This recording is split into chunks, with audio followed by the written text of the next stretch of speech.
चलो आज देखो पढ़ाएंगे तुम लोगों को कूलम्ब्स लॉ। इलेक्ट्रिक चार्ज के बारे में बता दिए थे। क्या कहता है कूलम्ब्स लॉ, उसको पहले समझना। जैसे एक चार्ज है Q1 और दूसरा चार्ज है Q2।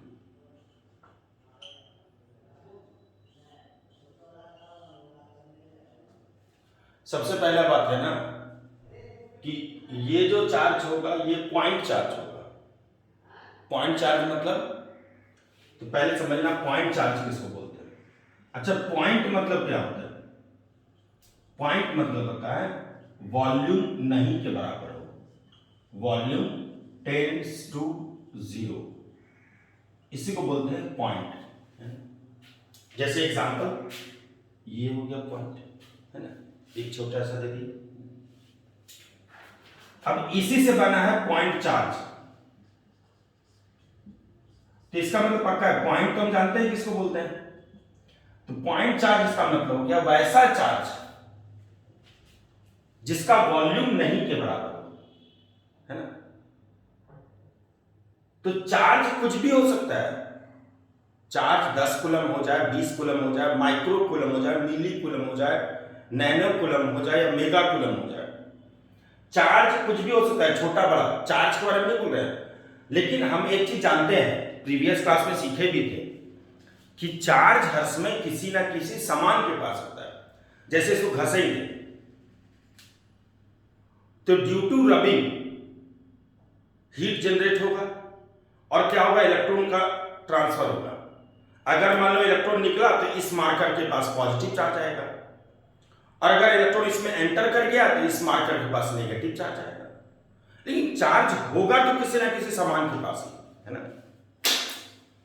तो यहां पे उसी कॉन्सेप्ट को यूज करना है। तो पॉइंट चार्ज मतलब चार्ज कुछ भी हो सकता है, लेकिन जो चार्ज होगा उसका जगह नहीं छेदेगा वो। इसका मतलब ये नहीं कि जैसे कोई मार्कर है उस पे चार्ज है तो मार्कर का शेप जो है उसको मान लेना है कि मार्कर का जो है वॉल्यूम नहीं के बराबर है, यही कॉन्सेप्ट है। तो इसका मतलब चार्ज हो गया 2 कूलम, लेकिन जिस सामान के पास चार्ज है वो सामान जगह नहीं छेद रहा है। तो ये हो गया पॉइंट चार्ज का मतलब। तो पॉइंट चार्ज मतलब चार्ज कुछ भी हो सकता है लेकिन वॉल्यूम नहीं के बराबर होगा। तो 2 coulomb, 4 coulomb, -2 coulomb, -8 nano coulomb, कुछ भी चार्ज लिख सकते हो तुम। माइक्रो कूलम, मेगा कूलम, है ना, 8000 कूलम, 800 कूलम, कुछ भी लिख सकते हो। तो पॉइंट चार्ज मतलब चार्ज कुछ भी होगा लेकिन जिस सामान के पास चार्ज होगा वो सामान जगह नहीं छेदेगा। ऐसे आता है पॉइंट मास, जो हम लोग पढ़ते हैं ग्रेविटेशन में, सेम कॉन्सेप्ट है। यानी ये मार्कर का कुछ ना कुछ तो वजन होगा, 100 ग्राम, 20 ग्राम, 50 ग्राम, कुछ ना कुछ तो वजन होगा। तो ओरिजिनल में इतना बड़ा है ये, और इसका वजन है 2 किलो। लेकिन जैसे बोलेंगे पॉइंट मास, इसका मतलब इसका ये जो स्पेस ऑक्यूपाई कर रहा है इसको कंसीडर नहीं करना है।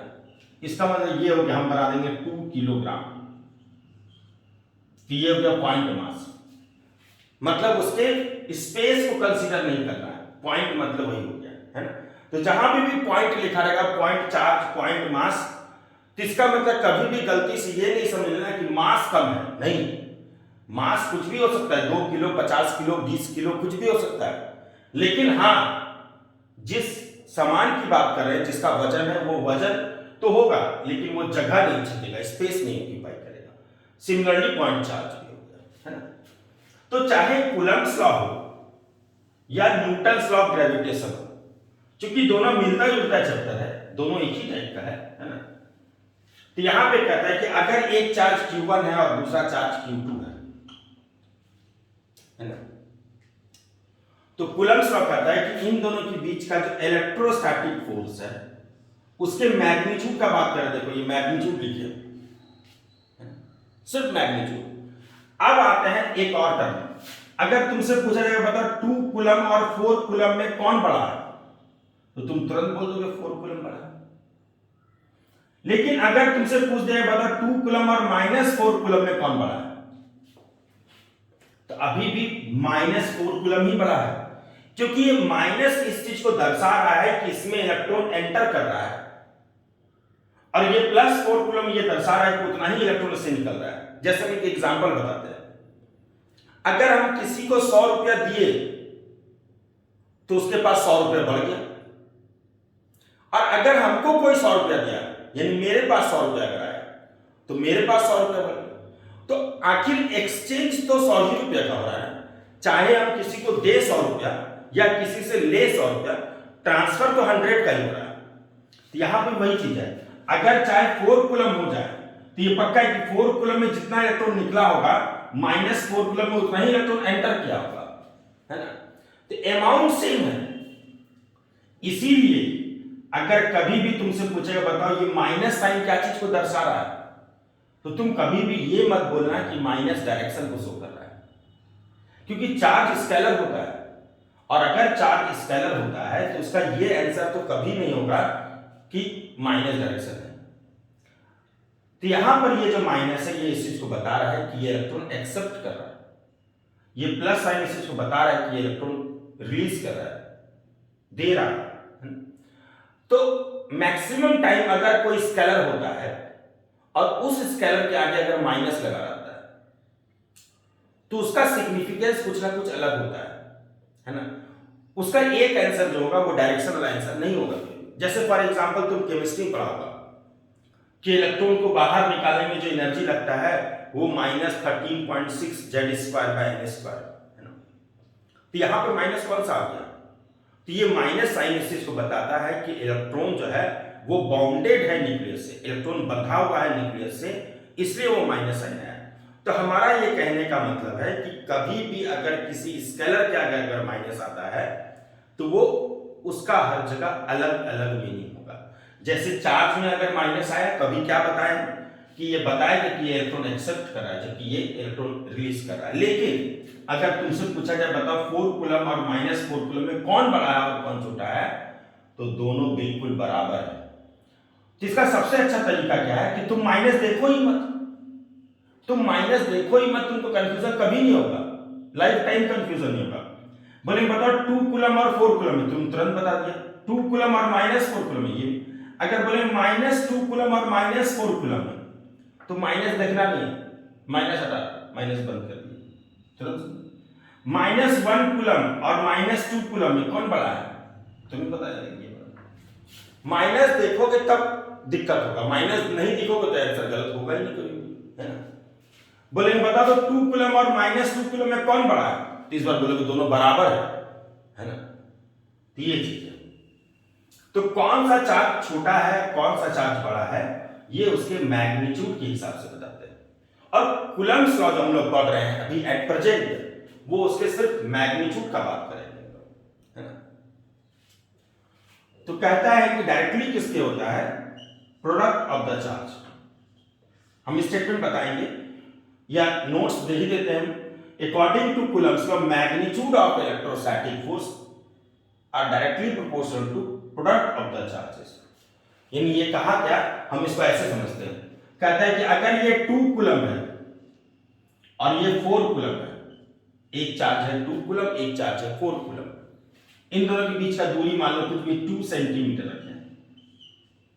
क्या करो, चार्ज तो कोई ना कोई सामान होगा, इसको बांध दो, इसको फिक्स कर दिए, एक्सपेरिमेंटल है ना, एनसीईआरटी में दिया हुआ भी है, तो इसको फिक्स कर दिए। अब क्या करते हैं, जैसे ही इस 4 कूलम को लाते हैं और यहां पे एक स्प्रिंग लगा देते हैं। वैसे पता है इस स्प्रिंग को बोलते हैं टॉर्सनल बैलेंस। क्या बोलते हैं, टॉर्सनल बैलेंस। एक तो स्प्रिंग बैलेंस होगा देखा है जिसमें हम लोग वेट मेजर करते हैं। टॉर्सनल बैलेंस में इस तरह का स्प्रिंग होता है, इस तरह का स्प्रिंग, है ना। तो जब भी कोई वीक फोर्स होता है, कमजोर फोर्स होता है, तो उसको मेजर करने के लिए हम लोग यूज करते हैं टॉर्सनल बैलेंस। जैसे घर में अगर तुम देखो आलू मेजर करना है तो उसका तराजू अलग होगा, है ना। लेकिन अगर सोना मेजर करना है, ऑर्नामेंट अगर नापना है, तो तराजू थोड़ी नापने लगेंगे हम लोग, है ना। उसके लिए डिवाइस क्या है, अलग है।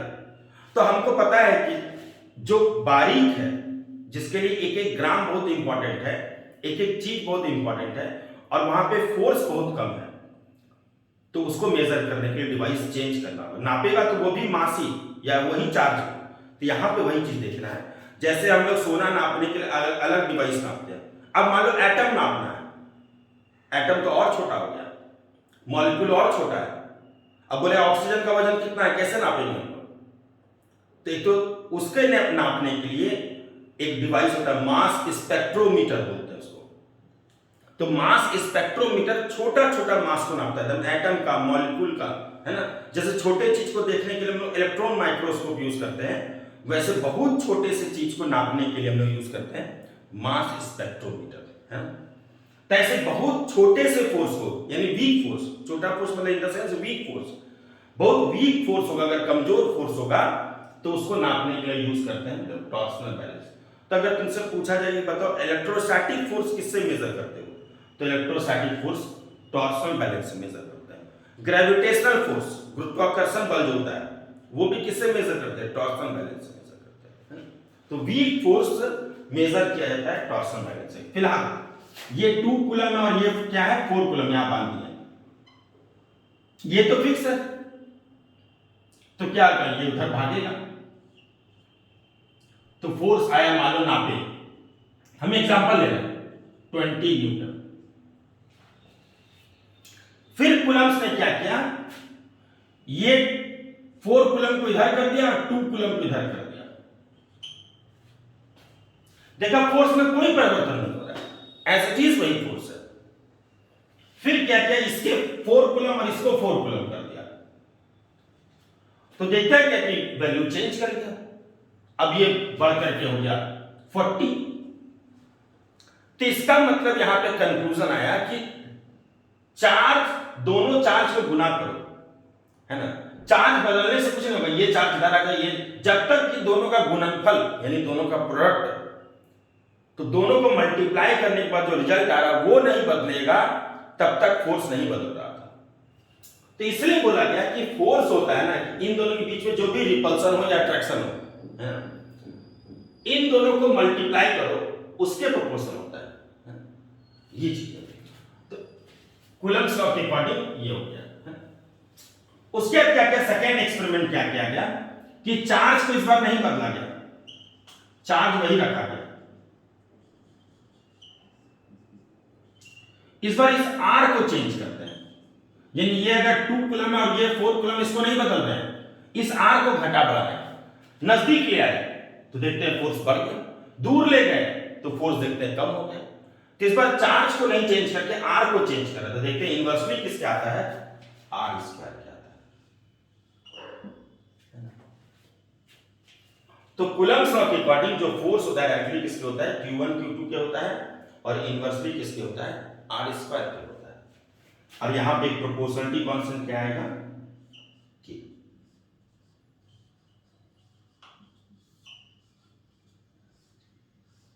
देखो फोर्स का जो मैग्नीट्यूड है उसमें एरो दिए हुए हैं, क्योंकि ये वेक्टर होता है, जबकि चार्ज में एरो नहीं दिए हैं। जैसे 2 कूलम, तो magnitude of charge is 2 coulomb. If charge is -2 coulomb, then magnitude of charge is 2 coulomb. क्योंकि चार्ज स्केलर होता है इसलिए एरो नहीं जाता है उसके ऊपर, तो डायरेक्टली किसके होता है, Q1 और Q2 के प्रोपोर्शनल होता है। अब यहां पे एक चीज ध्यान देना, ये तो है, यानी कहा गया कि अगर एक चार्ज Q1 और एक चार्ज Q2 डायरेक्टली हो गया Q1 Q2 के, इनवर्सली किसके हो जाता है, R स्क्वायर के। एक यहां पे मैथमेटिकल पॉइंट है, उसको ध्यान देना, कभी भी ऐसे मत लिखना कि फोर्स डायरेक्टली किसके होता है, Q1 Q2 के, और इसको इक्वेशन फर्स्ट बना लेना। बहुत कोई करते हैं, हम तो इसे सिखा रहे हैं। फिर फोर्स इनवर्सली किसके होता है, R स्क्वायर के, और यहां पे लिख देता है combining equation first and second, we get F directly proportional to Q1 Q2 by R square, ऐसे लिख देता है। ये गलत है ना। तुम देखो एनसीईआरटी में नहीं दिया हुआ ऐसा, एनसीईआरटी में तोड़ तोड़ के नहीं दिया हुआ है, तो एनसीईआरटी से अच्छा किताब तो कोई हो नहीं सकता है ना। एनसीईआरटी में ऐसे दिया हुआ है। आखिर क्या रीजन है कि ऐसे नहीं दिया हुआ है? तो उसको तुम मैथ्स के पॉइंट ऑफ व्यू से समझो, है ना। तुमको पता है कि कोई भी प्रोपोर्शन, अगर ए प्रोपोर्शन है बी के, तो ये पक्का है कि यहाँ पे हटाने के लिए एक प्रोपोर्शनलिटी कांस्टेंट देना होता है। किसी भी प्रोपोर्शनल को हटाने के लिए प्रोपोर्शनलिटी कांस्टेंट देना पड़ता है। तो तुम बताओ, एक इक्वेशन ये बना ली, एक इक्वेशन दोनों कंबाइन करके कभी भी ये आ सकता है क्या, है ना। और यहाँ पे तुम दे दोगे कांस्टेंट के है, कभी नहीं आ सकता है। क्यों नहीं आ सकता है? उसको देखो मैथमेटिकल पॉइंट ऑफ व्यू से। तुम अगर इस प्रोपोर्शन को हटाओगे, तुम अगर इस प्रोपोर्शन को हटाए, चूंकि ये इक्वेशन अलग है, तो यहां पे एक प्रोपोर्शनलिटी कांस्टेंट आ गया k1, ये भी प्रोपोर्शन हटाए, यहां पे प्रोपोर्शनलिटी कांस्टेंट आ गया k2। अब अगर ये और ये कंबाइंड होकर के ये रिजल्ट तभी आ सकता है जब इसको और इसको गुना करेंगे, जोड़ने से तो कभी नहीं आ सकता है। दोनों को ऐड करके या सब्ट्रैक्ट करके नहीं आएगा, जब तक इसको और इसको मल्टीप्लाई नहीं करेंगे तब तक नहीं आ सकता है ना। तो अगर तुम इसको और इसको मल्टीप्लाई करोगे तो क्या आएगा, देखो तुम, f into F square k1 k2 q1 q2 by r square, इसको मल्टीप्लाई किया। तो यहां पे एक परेशानी क्या है, अगर मान लो इसको हम लोग k से लिख दिए, ठीक है, कांस्टेंट है k से लिख सकते हैं, ये जब राइट साइड तो ठीक है, लेकिन जब इसको कंबाइन करेंगे तो यहां तो स्क्वायर हो जाएगा, क्योंकि अगर ये और ये कंबाइन हो रहा है q1 q2 और 1 बाय r स्क्वायर को, तो इसको अगर गुना करोगे तो इसको क्यों नहीं गुना करोगे, ये मैथ्स की भाषा से समझा रहा है, तो ये भी तो गुना होना चाहिए। तो मैथ्स के फ्रेम से तो ये रिजल्ट आना चाहिए, है ना, एफ स्क्वायर। इसलिए तुम ये स्टेप कभी नहीं करना, है ना। और एक तो एनसीईआरटी में दिया हुआ भी नहीं है ना। ये सब 9th 10th लेवल तक ठीक है, 9th 10th लेवल पढ़ा रहे हैं तो ठीक है, लेकिन 11th 12th में ये नहीं चलेगा, है ना। तो कैसे लिखना है, ये चार्ज बनाए q1, ये चार्ज बनाए q2। न्यूटन का स्टेटमेंट है, हम तुमको नोट्स में दे भी देंगे। उन्होंने कहा है, किताब में लिखा होगी, according to Coulomb's law, magnitude of electrostatic force are directly proportional to product of the charges. Directly होता है इन दोनों प्रोडक्ट के, and inversely proportional to square of the separation between them, and inversely proportional to square, ये इसके square के होता है बिटवीन सेपरेशन बिटवीन देम। ये एक स्टेटमेंट है पूरा कंप्लीट, अलग अलग करके नहीं बोला गया है कूलम्स के द्वारा कि एक बार ये होगा एक बार ये होगा। उन्होंने एक साथ समूचा बोला है कि इसके डायरेक्टली होगा और इसके इनवर्सली होगा।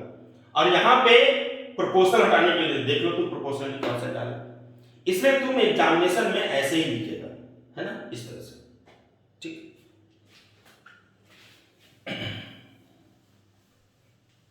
और एनसीईआरटी में देख भी लेना तुम, है ना, एनसीईआरटी में देख लोगे तो समझ में आ जाएगा कि कैसे लिखा हुआ है यहाँ, है ना। तो ये हो गया, एफ डायरेक्टली हो गया q1 q2 के, और ये आ गया k, है ना। सेम ऐसे ग्रेविटेशन में भी होता है, ये अगर m1 है एक मास और ये मास m2 है, ध्यान रखना ये दोनों कैसा होना चाहिए, पॉइंट मास होना चाहिए, यानी मास तो कुछ भी हो सकता है लेकिन जगह नहीं छेड़ेगा। यही कहता है न्यूटन्स लॉ, ये हो गया कूलम्स लॉ, ये हो जाएगा सेम ऐसे ही न्यूटन्स लॉ। तो कहता है एफ डायरेक्टली किसके होता है, देखो यहां पे भी ऐसे लिखे हैं, according to Newton's law of gravitation, gravitational force between two point masses are directly proportional to the product of the masses।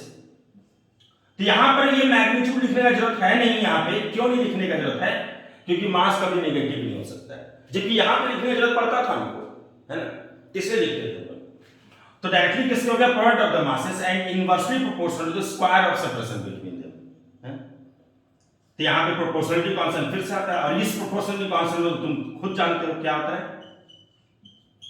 g, और इस g को बोलते हैं यूनिवर्सल ग्रेविटेशनल कांस्टेंट। मतलब यूनिवर्सल इसलिए बोल दिए क्योंकि ये कभी भी चेंज नहीं कर सकता है, तुम यहां रहो कि और किसी प्लैनेट में रहो, है ना, कहीं नहीं चेंज कर सकता है, ये हर समय कहीं रहेगा, इसलिए यूनिवर्सल लगाता है। यूनिवर्सल वर्ड उस जगह लगाएंगे किसी भी कांस्टेंट के आगे जो कभी नहीं चेंज करता हो, और जो चेंज करता है वहां पे सिर्फ कांस्टेंट बोलते हैं, है ना, ये चीज है। तो F डायरेक्टली हो गया इतना के, और यहां पे हो गया।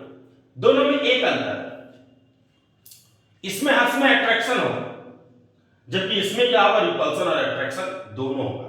अब देखो तो अगर हम लोग रिपल्सन दिखाते हैं, जैसे अगर मान लो कोई दो लड़का है, दोनों के बीच में रिपल्सन है, यानी झगड़ा हो रहा है, दोनों दूर जाएगा, तो देखो एरो कैसे बनाएंगे, उस तरह से बनाएंगे। और दोनों के बीच में अगर दोस्ती है, दोनों के बीच में अगर अट्रैक्शन है, तो देखो एरो कैसे बनाएंगे, ऐसे बनाएंगे, यानी दोनों नजदीक आना चाह रहा है और इसमें दोनों दूर जाना चाह रहा है, इसलिए एरो का बहुत इंपॉर्टेंट रोल है ना। तो यहां पे अगर ये मास है, जैसे एक 2 kg है और एक 4 kg है, तो इसमें तो रिपल्सन होगा ना, इसलिए इसका एरो हर्ष में ऐसा होगा, एट्रैक्टिव ऐसा होगा। जबकि चार्ज के केस में अगर दोनों पॉजिटिव होगा तो एरो कैसे होगा, ऐसा। अगर दोनों नेगेटिव होगा फिर भी एरो कैसे होगा, ऐसा। और अगर ये पॉजिटिव और एक नेगेटिव होगा तो एरो कैसा होगा, इस तरह से। देखो ये अट्रैक्शन दिखा रहा है, अगर एक नेगेटिव और एक पॉजिटिव हो गया तो ऊपर भी एरो कैसा होगा, ऐसा। तो यहां पे तो रिपल्सन और अट्रैक्शन दोनों होगा, जबकि उसमें क्या हो गया, सिर्फ अट्रैक्शन होगा, है ना, ये इस तरह से। तो ये कूलम्ब्स लॉ हो गया। अब आते हैं इसके आगे, इसी में कंटिन्यू है अभी, है ना।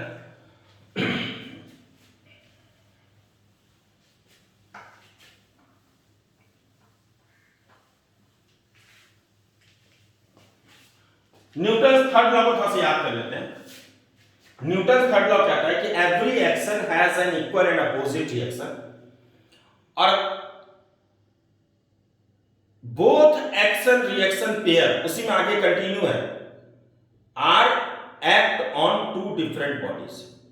क्या बोलता है, every action has an equal and opposite reaction, यानी हम जितना इस पे फोर्स लगाएंगे वो हम पे उतना ही फोर्स लगेगा।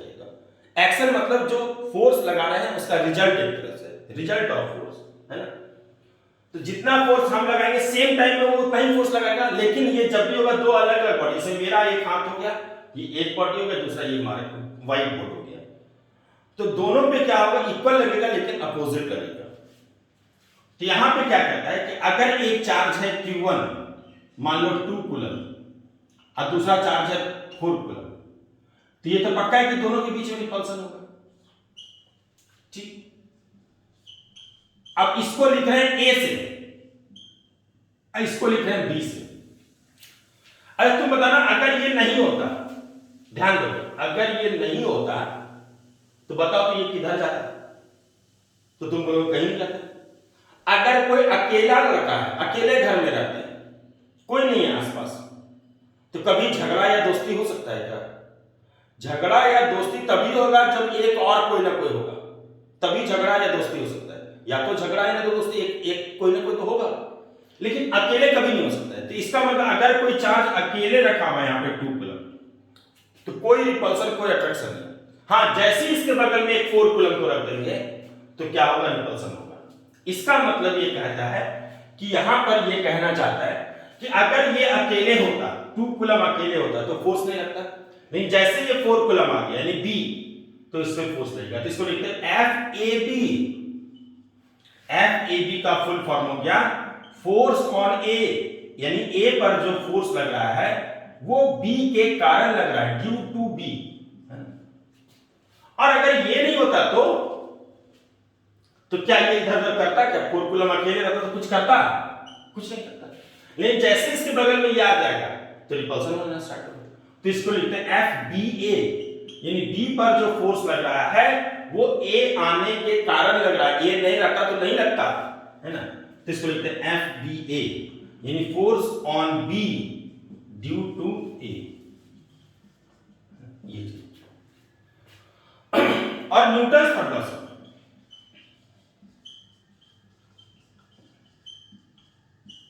वैसे न्यूटन पता है एक ही नियम दिया था, न्यूटन सेकेंड हो, तो हम लोग अपने मतलब के हिसाब से चेंज करते रहते हैं, लेकिन न्यूटन 3 नियम नहीं दिया था।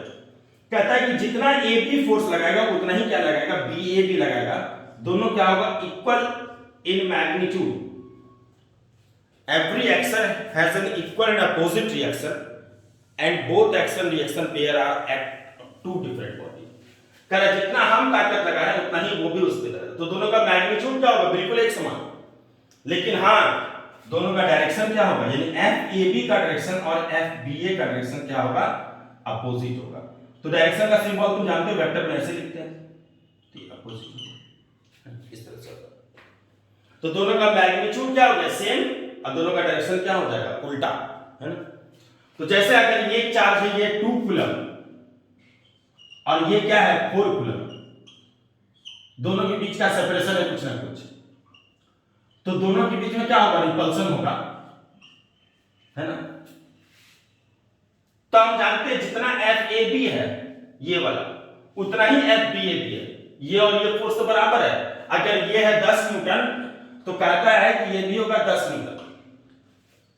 तो हम अपने सुविधा के अनुसार हम दोनों को F लिख देते हैं, एकदम लिख सकते हैं, क्योंकि दोनों का मैग्नीट्यूड क्या होगा, सेम होगा।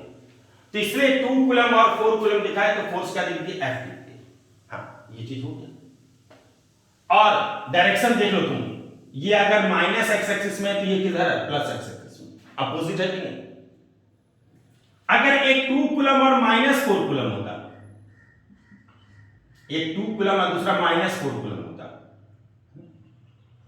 तो क्या होता, दोनों के बीच में अट्रैक्शन होता। लेकिन फिर भी फोर्स F ही लिखते, क्योंकि हमको पता है ये नहीं होता तो कुछ नहीं होने वाला, ये नहीं होता तो कुछ नहीं, दोनों है तब अट्रैक्शन या रिपल्सन होगा। तो दोनों में फोर्स क्या लिखिए, इक्वल, यानी जितना फोर्स इसको उतना ही। लेकिन देखो डायरेक्शन अपोजिट है, ये देखो एक्स एक्सिस में तो ये माइनस एक्स एक्सिस में, अपोजिट है कि नहीं यहाँ पे, इसलिए वहां पे इसमें डायरेक्शन क्या होता है, उल्टा होता है। तो पॉजिटिव पॉजिटिव रिपल्सन का हम बता ही दिए, और पॉजिटिव नेगेटिव अट्रैक्शन का।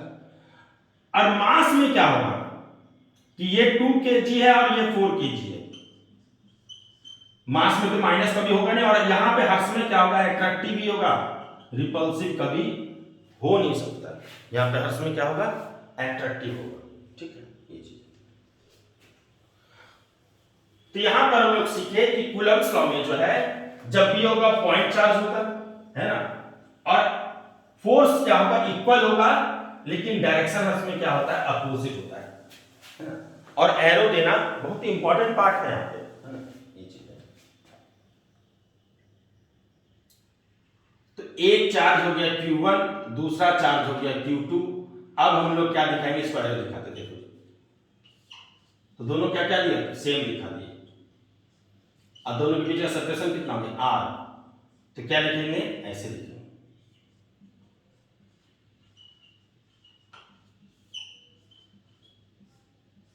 इस तरह से। ये है कूलम्ब्स लॉ, ठीक है।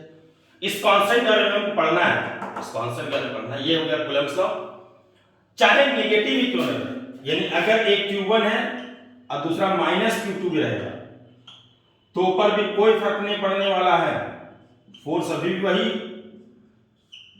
अभी भी फोर्स क्या लिखोगे, वैसे लिखोगे,